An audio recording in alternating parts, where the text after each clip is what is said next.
Vamos entonces ahora con la ecuación macroeconómica fundamental, que también la planteamos la clase pasada. ¿Se acuerdan que habíamos hablado que de un lado estaba la oferta agregada, del otro lado estaba la demanda agregada? La oferta agregada está compuesta por todos los bienes que están a disposición en la economía, que es lo que produce más la economía más lo que le compra a otros países, que serían las importaciones. Y del otro lado están las fuentes de demanda. ¿Quiénes demandan en la economía bienes y servicios? A nivel macro lo agrupamos en consumo, que es la demanda que hacen las familias, inversión, que es la demanda que hacen las empresas, gasto público, que es la demanda del sector público, y las exportaciones, que es la demanda del resto del mundo. Algunas consideraciones vamos a hacer con respecto a cada uno de estos componentes de la demanda agregada. Con relación al consumo, hablamos de bienes que se demandan para el uso de las familias, es decir, en el hogar. Y ahí, bueno, retomamos alguna clasificación que habíamos hecho allá en Introducción a la Economía, de la diferencia que hay entre los bienes durables y los bienes no durables. Los bienes durables son aquellos que uno los consume, pero que se mantienen en el tiempo, una heladera, un auto, una cocina. En cambio, los no durables son aquellos que desaparecen con el uso, por ejemplo, de los alimentos. Y acá es donde entra lo que hablamos hace un ratito. Lo que define, o una de las principales variables que influyen en el consumo a nivel macroeconómico, es el ingreso disponible. Entonces, por eso es que hablábamos recién de ingreso disponible. ¿Qué es el ingreso disponible? Se los recuerdo. Es el ingreso menos los impuestos más las transferencias. Entonces, lo que le queda a las familias para consumir es de la plata que entra, descontamos los impuestos y sumamos las transferencias, y esa es la masa de recursos que tienen las familias para poder consumir. Vamos con la inversión. La inversión es la compra de bienes, digamos, es el flujo de dinero que se destina a comprar bienes de capital, que se usa para usos productivos. Y ahí, ¿qué es lo que entran? De nuevo, recordemos la definición de capital: equipamiento, infraestructura y variaciones de existencia también, es decir, la mercadería que está en el depósito también es un bien de capital para el empresario, que tiene un valor, cuando se pone en el mercado lo va a recuperar. Ahora, uno dice, bueno, ¿de qué depende la inversión en un país? Depende básicamente de dos variables. Una es la tasa de interés. La tasa de interés es el costo que tienen los empresarios al momento de financiar estas compras de capital, es decir, son los préstamos. Muy pocos empresarios tienen suficiente capacidad financiera propia para ir y comprar una gran máquina para producir. Entonces, normalmente lo que hacen los empresarios es pedir un préstamo. Cuanto más barato es el préstamo, o sea, más baja la tasa de interés, más inversión va a haber, porque va a ser más fácil conseguir dinero para llevar a consumir o a comprar estos bienes de capital. Cuanto más alta la tasa de interés, más costoso es el préstamo y menos préstamos se toman, y con lo cual hay menos inversión. Otra variable que influye en la inversión tiene que ver con la situación macroeconómica del país. En general, cuando las economías están creciendo y tienen cierta estabilidad en los precios, hay más inversión. Hay una expectativa positiva respecto al futuro, y los empresarios se animan a invertir porque saben que van a poder producir más, y esa producción adicional la van a poder volcar al mercado.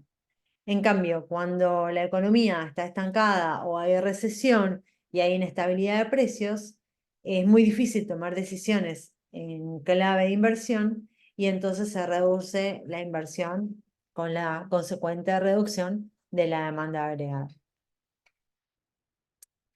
El tercer componente, el del gasto, tiene que ver con las compras de bienes y servicios que eh, realiza el sector público y que tienen que ver con la construcción, o el mantenimiento de hospitales, de escuelas, con la construcción de infraestructura, ¿vieron? Las rutas, los puentes, bueno, todo lo que un privado no va a hacer porque no tiene un rédito económico del uso de eso. O sea, no tiene forma de digamos, no tiene forma de comercializar un puente y un peaje, que es lo que podría cobrar por el uso del puente, es muy chiquito en relación a la inversión que hay que hacer.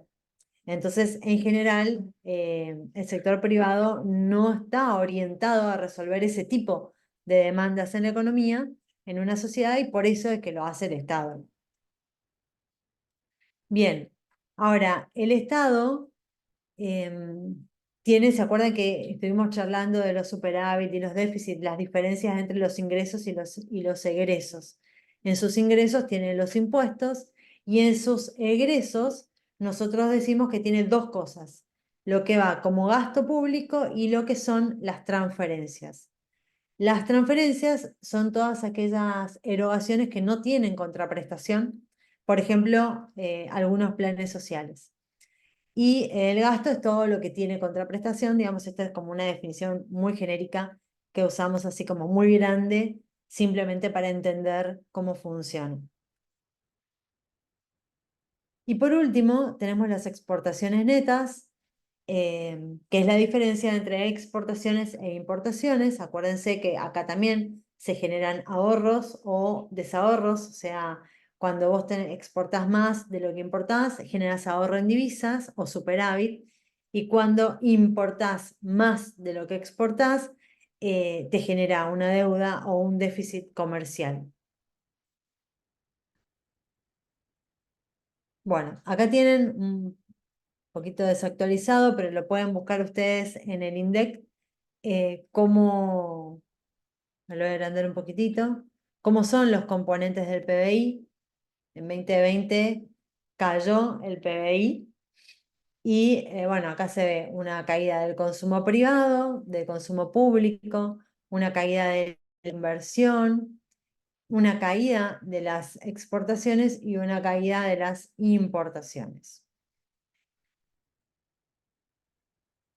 El INDEC saca re lindos, no sé si ustedes lo siguen en Instagram, pero saca re lindas publicaciones y con datos interesantes sobre la coyuntura económica y un montón de otras cuestiones más. Así que les sugiero que lo sigan.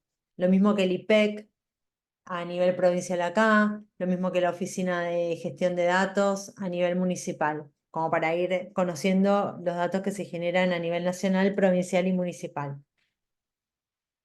Bueno, acá lo que tenemos es el Producto Bruto Geográfico, que es el producto que se genera dentro de la provincia. Bueno, hace años que no se mide el Producto Bruto Geográfico. Esto, fíjense, es del 2002. Y en ese momento, en Misiones, fíjense cómo estaba la estructura económica misionera, ¿no? 70% prácticamente actividad terciaria, 22% sector secundario, donde está la yerba, el té, el tabaco, y 9% el sector primario, donde entra la explotación forestal. Esto es re interesante porque a uno le permite conocer, digamos, sobre todo para el diseño de política, cómo está, cuáles son los sectores más importantes dentro de la economía, en este caso misionera, para poder direccionar las políticas.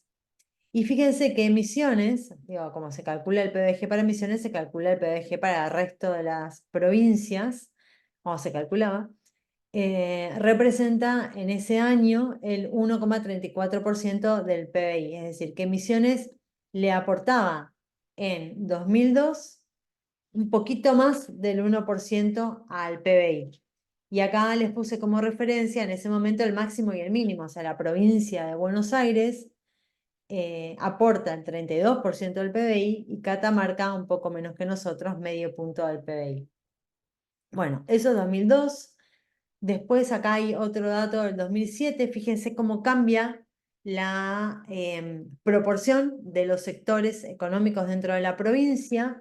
Baja la proporción de la actividad terciaria, sube el sector secundario y se mantiene más o menos estable el sector primario. Bueno, Darío Díaz, que yo no sé si ustedes lo llegaron a escuchar en alguna charla o algo, es el director de la parte metodológica del IPEC, que es el Instituto Provincial de Estadística y Censos, me comentaba que aprobaron el proyecto para medir el Producto Bruto Geográfico de nuevo y de hecho todo el año pasado estuvieron abocados a hacer el relevamiento para poder medir esto. Así que bueno, esperemos que en un tiempo acá podamos tener esa información. Vamos con algunos indicadores de ocupación. Acá entra esta cuestión del empleo y el desempleo, que nosotros lo vamos a ver en más profundidad en la unidad número 3, pero conceptualmente y a modo de repaso, porque esto ustedes lo tienen de introducción a la economía, el concepto de desempleo no es otra cosa que subutilizar el factor productivo trabajo en particular. Desempleo, uno puede medir cualquier desempleo, puede medir del factor tierra, del factor capital, pero lo que interesa normalmente es conocer cuál es el nivel de empleo y desempleo que hay en una economía. Entonces, el concepto es esto, es que está subutilizado, o sea que está usándose menos de lo que hay disponible. Se lo mide con una serie de indicadores. El principal y lo que miramos siempre es la tasa de desempleo. La tasa de desempleo se calcula la cantidad de desempleados dividido la población económicamente activa, y la población económicamente activa es la suma de los empleados más los desempleados. Bueno, esto lo hace el INDEC a partir de la encuesta permanente de hogares, que ustedes ya deben estar familiarizados. Y hay otros indicadores que también son de interés para conocer de nuevo la estructura del mercado de trabajo. Por ejemplo, en relación a la actividad económica, la población económicamente activa. Cuanto más población económicamente activa hay, más capacidad de producción tiene una economía. De empleo con la población ocupada y la desocupada, de subempleo con la población que trabaja menos de 35 horas por semana, y de desempleo con la población que busca activamente un trabajo. Y entonces acá aparece esta cuestión de lo que significa buscar activamente un trabajo, ¿sí? Y ya vamos a retomarlo. Fíjense, el desempleo surge porque hay un desequilibrio entre la oferta de trabajo y la demanda de trabajo. ¿Quién demanda trabajo? Las empresas. ¿Quién ofrece trabajo? Las personas, los trabajadores, que en este caso están adentro de la población económicamente activa. Ahí están todos los que quieren trabajar, obviamente si tienen la edad, ya sea que tengan trabajo o que no tengan trabajo, ¿sí? Que estén trabajando o que no estén trabajando, que estén buscando, ¿sí? Por eso yo les decía que era la suma de los empleados, de los que están empleados y de los que están desempleados. Entonces, la definición de desempleo es la condición de las personas que desean trabajar, pero que no lo están haciendo. Y la tasa de desempleo justamente es ese porcentaje, el porcentaje de personas que no está trabajando sobre el total de personas que quieren trabajar, ya sea que estén trabajando o no. Por eso la PEA. Bueno, de nuevo, esto que hablábamos recién, lo mide el INDEC en la encuesta permanente de hogares. En la encuesta permanente de hogares hay un montón de otros indicadores y variables que son re interesantes, pero puntualmente lo que miramos es la condición de actividad de la población. Y de ahí salen tres posibilidades nada más. Cuando hacen el relevamiento, las personas pueden entrar como ocupadas, como desocupadas o como inactivas. ¿Cómo es cada una? Si van y te preguntan si tenés trabajo y tenés trabajo, entonces estás ocupado. Listo. Si te preguntan si querés trabajar y no tenés, puede ser por dos motivos. Uno, porque estés desocupado, otro, porque estés inactivo. Entonces, si no querés trabajar, estás inactivo, y si querés trabajar y no tenés trabajo, estás desocupado. Entonces, cuando hacen la encuesta, digamos, cada una de estas categorías es mutuamente excluyente. No podemos ser ocupados e inactivos, ¿sí? O ser desocupados e inactivos. La persona que no tiene trabajo y no busca va a la categoría de inactivo. La persona que no tiene trabajo y sí busca va a la categoría de desocupado. Y la persona que tiene trabajo va a la categoría de ocupado y listo. Entonces, ocupados más desocupados constituyen la población económicamente activa.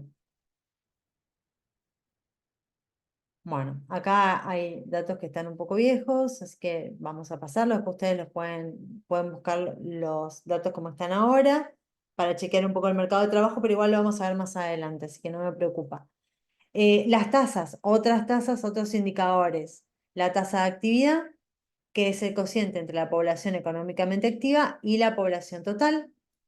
Que es esto que nos dice, bueno, qué capacidad de trabajo hay en una economía.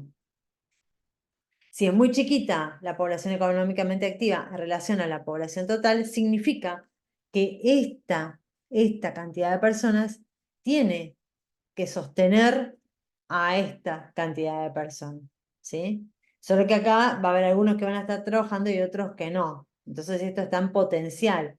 Esta cantidad de personas podría sostener a esta si estuvieran todos trabajando. Y justamente para eso tenemos la tasa de empleo. Vemos los que están ocupados respecto a la población total. Y estos son los que sostienen la economía, ¿sí? La población ocupada es la que sostiene toda la economía. Bueno, la tasa de ocupación es otro indicador interesante. Población ocupada dividida la PEA. Para saber esto, bueno, cuál es la proporción de personas que están ocupadas respecto a las que quieren y las que pueden.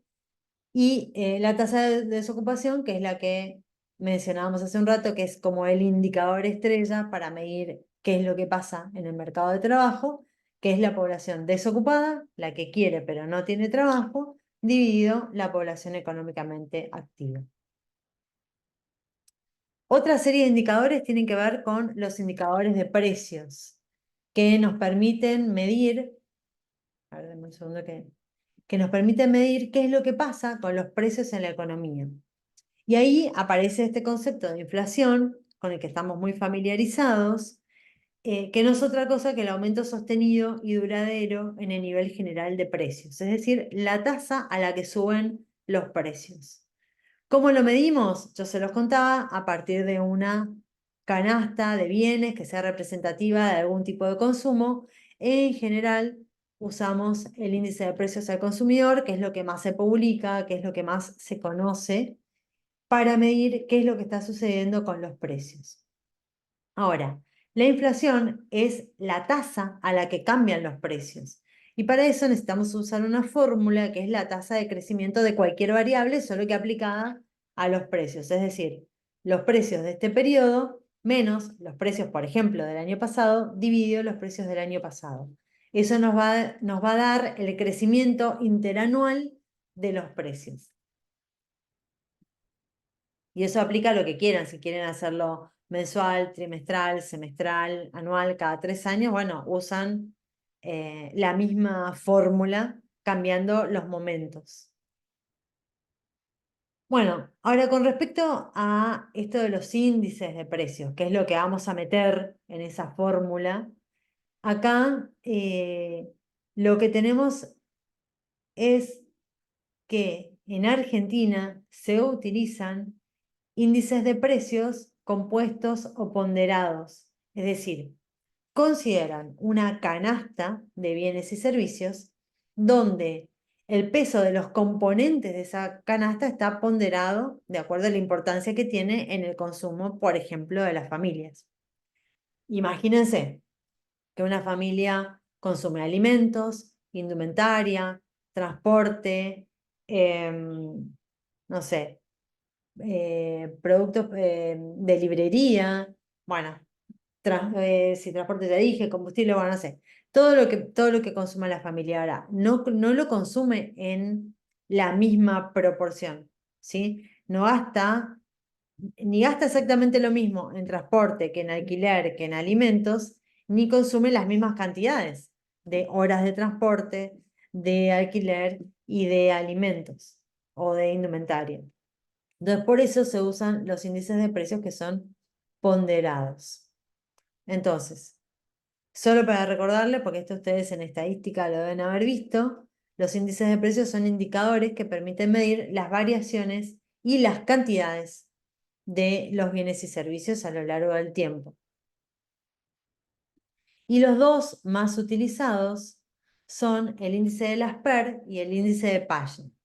Entonces lo que nosotros tenemos acá, bueno, esta línea es una sumatoria, no sé qué pasó acá, se deformó. Así que acá esto ustedes reemplácenlo por una suma, ¿sí? La línea de el símbolo de sumatoria. Fíjense, lo que tenemos acá es precio por cantidad dividido precio por cantidad. Y acá también, precio por cantidad dividido precio por cantidad para calcular cómo van variando los precios. Ahora, lo que cambia son los momentos, digamos, siempre es el precio de este periodo dividido el precio del periodo anterior. Tanto acá como acá es exactamente lo mismo. Lo que va a cambiar entre un índice y otro son las cantidades. ¿Qué pasa?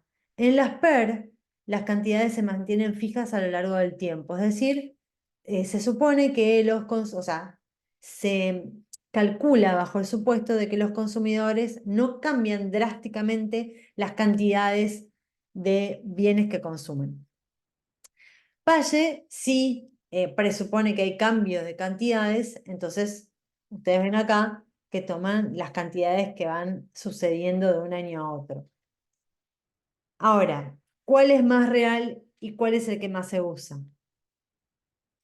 Si yo les pregunto, si a ustedes les sube mucho el precio de, qué sé yo, la leche, ¿van a seguir consumiendo leche o van a sustituir la leche por otra cosa? ¿Van a dejar de consumir leche? ¿Qué va a pasar? ¿Qué van a hacer? Les escucho.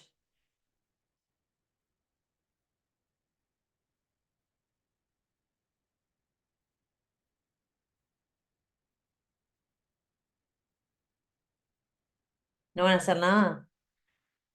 Si les aumenta la leche, si les aumenta el transporte.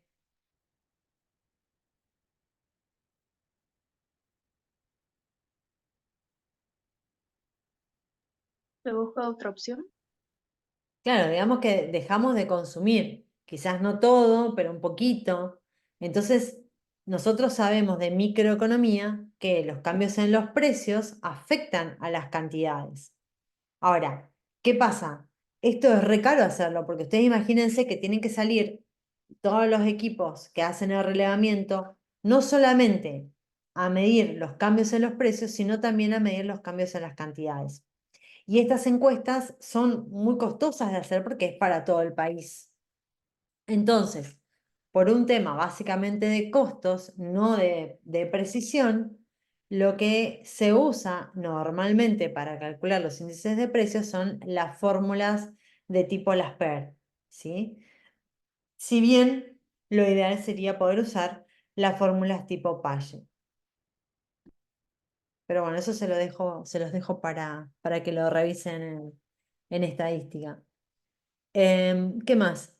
Bueno, todos los indicadores tienen un periodo base, que generalmente es un año, tienen una estructura de ponderaciones, tienen una población de referencia y tienen una región geográfica. Entonces ustedes van a ver que el índice de precios está calculado para cada provincia, para cada región, para todo el país, por mes, bueno, etcétera, etcétera. Y acá lo que tenemos es la estructura de ponderaciones del índice de precios al consumidor, fíjense, a ver, bueno, acá están a precios a 1999, que el año fue 1999. Debe haber cambiado un poco esto de esa época ahora, pero en ese momento alimentos y bebidas constituía el 30%, más del 30% de lo que es el consumo de una familia. A ver, otro indicador que esté alto, vivienda 12%, atención médica 10%, transporte y comunicaciones 17%, ¿no? Entonces, fíjense cómo cada uno de los rubros o del el tipo de consumo que hace la familia tiene diferente peso o diferente incidencia en su estructura de gasto. Y sí es interesante ver que dentro de estos indicadores hay como tres componentes, ¿no? Hay precios que son estacionales, que los definimos como aquellos cuya demanda cambia en un momento, de un momento a otro del año, por ejemplo, las camperas en invierno, ¿sí? Entonces ahí hay un componente estacional. Después están los precios de los bienes núcleo, que son los que se demandan igual todo el año. Y después están los regulados, que son aquellos que corresponden a las tarifas de servicios públicos, que se actualizan con cierta periodicidad, pero no es todo el tiempo. Entonces, los estacionales, el tipo de bienes que tienen un comportamiento estacional, representa menos del 11% de la canasta. Los núcleos, que son esos que se demandan igual todo el año, representan prácticamente el 70% de la canasta. Y las tarifas de servicios públicos, poquito más del 19%, ¿sí? Entonces acá ustedes tienen las proporciones en que se agrupan más o menos cada uno de estos. Entonces, bueno, acá hay un montón de cuestiones, ¿no? Cuanto más tiempo pase entre una actualización y otra, menos va a aumentar el índice de precios. Bueno, cuanto más productos estacionales haya, más variabilidad va a haber acá. Bueno, algunas cuestiones vinculadas con ese tipo de análisis ustedes pueden hacer.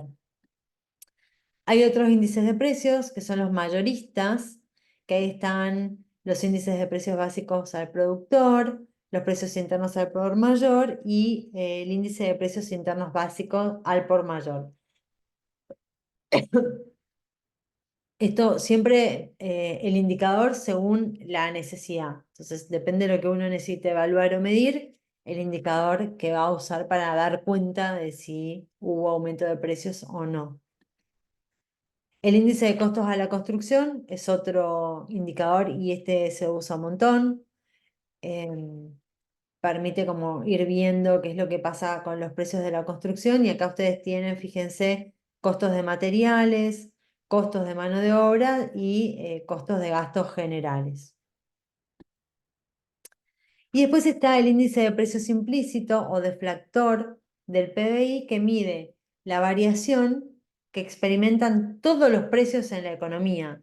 Entonces, en realidad, la forma de calcularlo es haciendo el cociente entre el PBI nominal y el PBI real. Y eso nos va a decir cuánto variaron los precios de un año a otro. Ahora, está re bueno porque nos dice qué pasó con todos los precios de la economía en promedio, ¿no? Lo único que demora la publicación porque tenés que esperar que pase. Nosotros, fíjense que los índices de precios al consumidor los publican todos los meses. En cambio, este índice se podría publicar una vez al año. Bueno, hay otros índices más de actualización, que es el coeficiente de estabilización de referencia y el coeficiente de variación salarial. Cuando estamos en una economía inflacionaria, todos estos indicadores son clave para poder negociar contratos, para poder fijar precios, para poder proyectar inversiones. Bueno, básicamente esos son los usos que se le puede dar a los índices de precio. Discutir paritarias, bueno, ese tipo de cuestiones. A ver, ¿para qué usar? Fíjense que los índices tienen como objetivo reflejar la variación en el nivel de precios entre dos momentos del tiempo. Y entonces esa variación puede ser positiva, puede ser nula o puede ser negativa. Si es positiva es porque hubo aumento de precios y cuando ese aumento de precios es sostenido, nosotros lo llamamos inflación. Si es negativa es lo contrario, se llama deflación. Y si es nula, significa estabilidad absoluta, no pasó nada con los precios. Bueno, y entonces en la formulita de tasa de crecimiento nosotros vamos a poner el indicador que corresponda según el aumento de precios que queremos medir. Si queremos saber qué pasa en la construcción, vamos a medir con el índice de la construcción. Si queremos saber qué pasa con las familias, vamos a usar el índice de precios al consumidor y así. Muy bien. En relación a la inflación, nosotros lo que podemos ver es que la inflación aparece, es un fenómeno que aparece en todo el mundo, no es propio de algunos países, sobre todo después de la pandemia. Tenemos inflación en todo el mundo.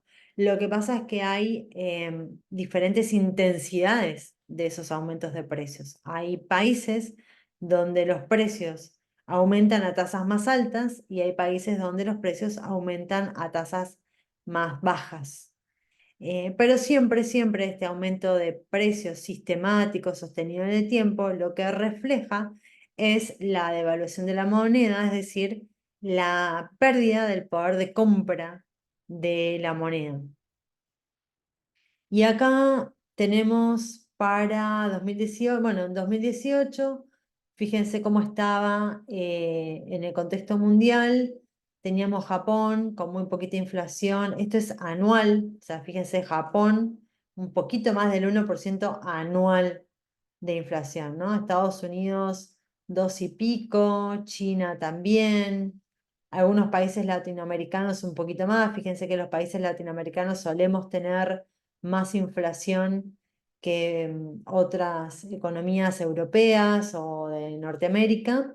Y en este caso, Uruguay, que era la que más tenía casi un 8% de inflación anual. Bueno, de los 10 países con más inflación en el mundo, en 2018 Argentina estaba cuarta, empezando del que más tenía al que menos tenía. ¿Y qué más?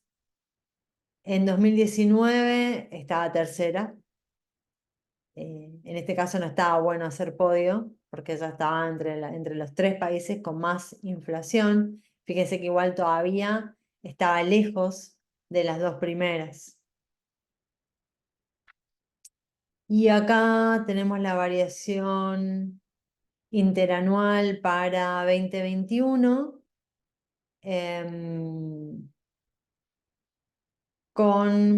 acá en noviembre, acá, febrero 40 casi, sí, 41% de inflación anual, ¿no? Bueno, ahora yo ya no quiero ni hacer las cuentas. Creo que interanual teníamos como 200% ahora, no sé, después revisen. Y de acá el concepto de hiperinflación. El concepto de hiperinflación tiene que ver con tasas de inflación que superan el 1000% anual. Se caracterizan por ser de muy corta duración. En la historia económica del mundo hubo muy pocos casos de hiperinflación. Nosotros tuvimos una, pero no fue la más importante. La más alta fue la alemana, que tenía 322% mensual de inflación. Así que cuando lo anualizan, imagínense lo que